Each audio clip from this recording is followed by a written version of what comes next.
আসসালামু আলাইকুম, স্বাগতম জানাচ্ছি বিবিসি নিউজ আন্তর্জাতিক সংবাদে। শুরুতেই সংবাদ শিরোনাম, এরপর বিস্তারিত। ইরানের খার্গ দ্বীপে হামলা।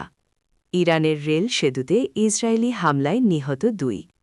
ইরান যুদ্ধে ঈশ্বর আমাদের সঙ্গে আছেন, ট্রাম্প। ধ্বংস করা মার্কিন বিমানের নতুন তথ্য প্রকাশ করল ইরান। দর্শক, এতক্ষণ শুনছিলেন সংবাদ শিরোনাম। এখন বিস্তারিত।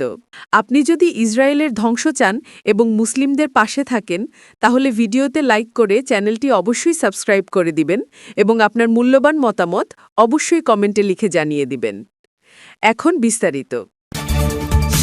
ইরানের খার্গ দ্বীপে হামলা। পারস্য উপসাগরে অবস্থিত ইরানের প্রধান তেলকেন্দ্র খার্গ দ্বীপে বহবড় এক হামলার খবর পাওয়া গেছে।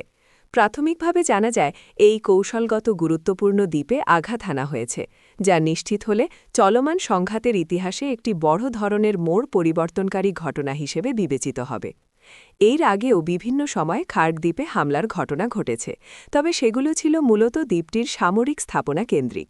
কিন্তু এবারে হামলার লক্ষ্যবস্তু যদি তেল অবকাঠামো হয়ে থাকে, তবে তা ইরানের অর্থনীতির ওপর চরম আঘাত হিসেবে দেখা দেবে, কারণ ইরানের মোট জ্বালানি তেল রপ্তানির একটি বিশাল অংশ এই দ্বীপটির মাধ্যমেই সম্পন্ন হয়।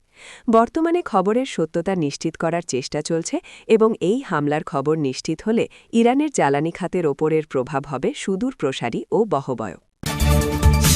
ইরানের রেল সেতুতে ইসরায়েলি হামলায় নিহত ২। ইরানের মধ্যাঞ্চলীয় কাশান শহরে ইসরায়েলি বিমান হামলায় একটি রেল সেতু বিধ্বস্ত হয়েছে। ইরানের মেহের নিউজ এজেন্সির এক প্রতিবেদনে জানানো হয়েছে, ইসরায়েলি বাহিনী কাশানের ইয়াহিয়া আবাদ রেলসেতু লক্ষ্য করে এই হামলা চালায়। ইস্পাহানের ডেপুটি গভর্নরের বরাত দিয়ে সংবাদ সংস্থাটি জানিয়েছে, এই হামলায় অন্তত ২ জন নিহত হয়েছেন। হামলাটি আদি ইসরায়েলি সামরিক বাহিনীর পক্ষ থেকে একটি বিশেষ সতর্কতা জারি করা হয়েছিল। সেই সতর্কবার্তায় ইরানি নাগরিকদের নিরাপত্তার স্বার্থে স্থানীয় সময় রাত ৯টা GMT ১৭:৩০ পর্যন্ত ট্রেন ব্যবহার না করার জন্য পরামর্শ দেওয়া হয়।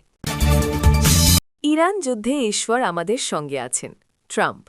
মার্কিন প্রেসিডেন্ট ডোনাল্ড ট্রাম্প ইরান যুদ্ধ নিয়ে এক চাঞ্চল্যকর মন্তব্য করেছেন। হোয়াইট হাউসের সাংবাদিকদের সঙ্গে আলাপকালে তিনি বলেন, সৃষ্টিকর্তা ব্যক্তিগতভাবে কোনো সংঘাত বা যুদ্ধ পছন্দ না করলেও চলমান ইরান যুদ্ধে তিনি আমেরিকার পাশেই আছেন। ট্রাম্প জোর দিয়ে বলেন, ঈশ্বর ভালো এবং তিনি চান মানুষের যত্ন নেওয়া হোক, আর সেই জায়গা থেকেই তিনি মার্কিন সামরিক পদক্ষেপকে সমর্থন করছেন বলে ট্রাম্প বিশ্বাস করেন। ওয়াল স্ট্রিট জার্নাল জানায়, ট্রাম্প এমন এক সময়ে এই মন্তব্য করলেন যখন ইরান ও যুক্তরাষ্ট্রের মধ্যে উত্তেজনা চরম পর্যায়ে পৌঁছেছে। সম্প্রতি ইস্টার পরবর্তী এক সংবাদ সম্মেলনে তিনি মার্কিন সামরিক শক্তির প্রশংসা করে একে অন্যতম সেরা সামরিক সময় হিসেবে অভিহিত করেন। তিনি দাবি করেন, যদিও যুদ্ধ কোনো সুখকর বিষয় নয় এবং তিনি নিজে বা ঈশ্বর কেউই বর্তমান পরিস্থিতি নিয়ে আনন্দিত নন, তবুও বৃহত্তর স্বার্থেই এবং জনগণের নিরাপত্তার খাতিরে মার্কিন অবস্থান সঠিক। ধ্বংস করা মার্কিন বিমানের নতুন তথ্য প্রকাশ করল ইরান। ইরানের দক্ষিণ ইস্পাহানের এলাকায় আমেরিকান বিধ্বস্ত বিমানের দৃশ্য এবং ভূপাতিত C-130 বিমানের পাইলটের নথি সংবলিত একটি ভিডিও প্রকাশ করেছে দেশটির আইন প্রয়োগকারী বাহিনী, ফরাজা। দক্ষিণ ইস্পাহান অঞ্চলে আমেরিকান C-130 সহায়ক বিমান ধ্বংস হওয়ার খবরের পর ইরানি পুলিশ এই অঞ্চলে শত্রু বিমান মোকাবিলার কার্যক্রমের নতুন ছবি প্রকাশ করেছে। ফরাজা জানিয়েছে, আমেরিকার আগ্রাসী বাহিনীর একটি সহায়ক বিমান গত ৫ এপ্রিল পুলিশের বিশেষ ইউনিটের সদস্যদের গুলিতে ধ্বংস হয়েছে।